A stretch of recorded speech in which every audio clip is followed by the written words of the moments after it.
Hi guys, இன்றைக்கி நாம் compost எப்படி ரெடி பண்ணணும் அப்படிங்கிற வீடியோ தான் பார்க்க போகிறோம். அதுக்காக நான் இந்த பக்கெட் எடுத்துக்கிறேன். அந்த பக்கெட் மேலே ஹோல் போடணும். அது ஏர் சர்க்குலேஷனுக்காக ரொம்பவே யூஸ் ஆகும். இந்த பக்கெட்டோட லிட்டை நான் ஓப்பன் பண்ணி எடுத்துக்கிறேன். இது ஒரு ஆயில் இருந்த ஒரு பக்கெட். அந்த ஆயிலை உள்ளாடி ஆயில் இருக்குது பார்த்தீங்களா, அது கொஞ்சம் க்ளீன் பண்ணி எடுத்துக்கிறேன். அதுக்கப்புறம் இந்த மாதிரி கொஞ்சம் ஹோல்ஸ் போட்டுக்கிறேன். இந்த பக்கெட்டோட அடியில் தான் இதை போட்டுக்கிறேன்.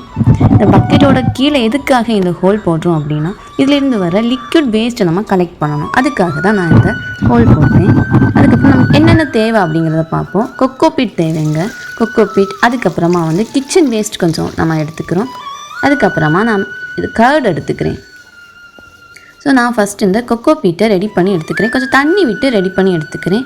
நம்ம இன்றைக்கி என்னென்ன வேஸ்ட் யூஸ் பண்ண போகிறோம் அப்படின்னா, கிச்சனில் கிடைக்கிற ஃப்ரூட் வேஸ்ட், அதுக்கு வெஜிடபிள் வேஸ்ட், இந்த மாதிரி வேஸ்ட்டை யூஸ் பண்ணி தான் நான் இன்றைக்கி எப்படி ரெடி பண்ணுறேன் அப்படிங்கிறத நீங்கள் பார்க்க போகிறீங்க.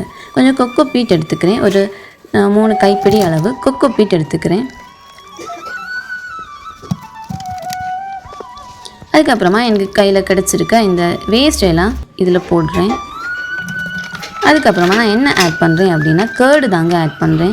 கர்ட் ஒரு 3 to 4 ஸ்பூன் ஆட் பண்ணுறேன். இது எதுக்காக நான் ஆட் பண்ணுறேன் அப்படின்னா, குட் பாக்டீரியாஸ் கர்டு யூஸ் பண்ணுறதுனால ஃபார்ம் ஆகும், அதுக்காக தான்.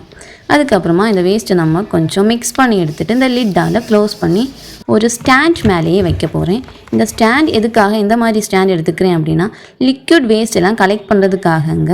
ஸோ இந்த ஸ்டாண்ட் மேலேயே நான் இந்த பக்கெட்டை வச்சுட்டு கீழே இன்னொரு சின்னதாக ஒரு பக்கெட் எடுத்து வைக்க போகிறேன். இதில் நமக்கு லிக்விட் வேஸ்ட் எல்லாம் கலெக்ட் ஆகும், அதுக்காக தான். 5 days கழித்து நம்மளோட கம்போஸ்ட் எப்படி ரெடியாக இருக்குது அப்படின்னு பார்க்குறோம். பார்த்திங்களா, இந்த மாதிரி பார்ஷியலி டிகம்போஸ் ஆகிருக்கு. ஸோ இதில் இன்னும் கொஞ்சம் வேஸ்ட்டெல்லாம் ஆட் பண்ணிவிட்டு அதுக்கப்புறம் கொஞ்சம் கொக்கோபீட் ஆட் பண்ணி மிக்ஸ் பண்ணி க்ளோஸ் பண்ணிக்கோங்க. 10 days கழித்து இதில் பார்த்திங்களா கொஞ்சம் வார்ம்ஸ் எல்லாமே வந்திருக்கு. இந்த வார்ம்ஸ் எல்லாமே கொஞ்சம் சின்ன சைஸில் இருக்குங்க. திரும்பவும் கொக்கோபீட் ஆட் பண்ணி வெஜிடபிள் வேஸ்ட் எல்லாம் போட்டு க்ளோஸ் பண்ணுறேன். 15 days கழித்து நமக்கு இந்த மாதிரி ஒரு ரிசல்ட் கிடைக்குதுங்க. இந்த வார்ம்ஸோட கவுண்ட் எல்லாமே இன்க்ரீஸ் ஆகிருக்கு. அதுக்கப்புறமா அந்த வார்ம்ஸோட சைஸ் கூட இன்க்ரீஸ் ஆகிருக்கு. பார்ஷியலி டிகம்போஸ் ஆனது இன்னும் கொஞ்சம் பர்சன்டேஜ் கொஞ்சம் அதிகமாகவே டிகம்போஸ் ஆகிருக்கு. ஸோ நம்ம இதில் திரும்பவும் வெஜிடபிள் ஃப்ரூட் வேஸ்ட் எல்லாம் போட்டு கொக்கோபீட் ஆட் பண்ணி இதை இன்னும் மிக்ஸ் பண்ணி வச்சு க்ளோஸ் பண்ணி வைப்போம். பார்த்திங்களா, இதுதான் நமக்கு இப்போ கிடச்சிருக்க வார்ம்ஸ். இந்த மாதிரி சைஸில் இருக்குங்க.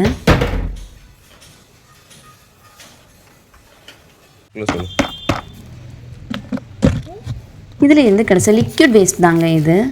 பார்த்திங்களா, இவ்வளோ லிக்விட் வேஸ்ட் நமக்கு 15 daysலேயே கிடச்சிருக்கு. ஆஃப்டர் 20 days நம்மளுக்கு இந்த கம்போஸ்ட் எப்படி ரெடியாகி இருக்குது, இந்த வார்ம்ஸை நம்ம என்ன பண்ண போகிறோம், இந்த கம்போஸ்ட் வேஸ்ட்டை யூஸ் பண்ணி என்ன பண்ண போகிறோம், இந்த லிக்விடை என்ன பண்ண போகிறோம் அப்படிங்கிற வீடியோஸ் நம்ம ஃபுல் வீடியோவில் பார்க்க போகிறோம். இந்த ஃபுல் வீடியோ உங்களுக்கு பார்க்கணும் அப்படின்னா இந்த சேனலை கண்டிப்பாக சப்ஸ்கிரைப் பண்ணிக்கோங்க. இந்த வீடியோ உங்களுக்கு பிடிச்சிருக்கு அப்படின்னா லைக் பண்ணுங்கள், ஷேர் பண்ணுங்கள்,